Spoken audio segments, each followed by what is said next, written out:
കൊടും തണുപ്പത്ത് ട്രെയിൻ ലാഗായി ഞാൻ പെട്ടുപോയ കഥയുടെ ബാക്കിയാണിത്.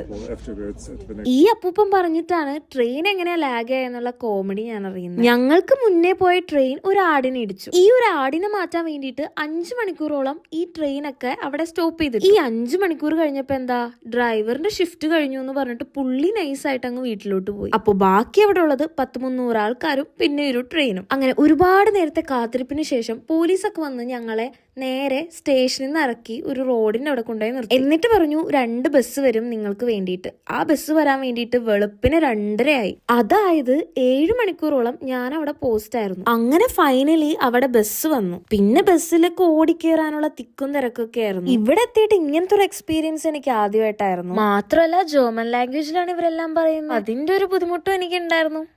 എന്റെ തെറ്റ് അല്ലാതെ എന്ത്. അങ്ങനെ ഫൈനലി ബസ് കയറിയിട്ട് ഞാൻ കെമനറ്റ്സ് എന്നുള്ള സ്റ്റോപ്പിലെത്തി. ഇവിടെ നിന്ന് ഇനി ഒരു 1.5 മണിക്കൂർ കൂടിയുണ്ട് ഡ്രസ്ഡനിൽ എത്താനായിട്ട്. അപ്പോഴേക്കും സമയം 4:30 ആയി. ഈ ട്രെയിനിൽ കയറിയിട്ട് ഞാൻ മനസ്സമാധാനമായിട്ടൊന്ന് കിടന്നുറങ്ങി. അങ്ങനെ ഡ്രസ്ഡനിൽ എത്തിയിട്ട് എല്ലാവരും പോയി കഴിഞ്ഞിട്ടാണ് ഞാൻ എണീറ്റത്. അതും ഈ ഡ്രൈവർ വന്ന് വിളിച്ചപ്പോൾ.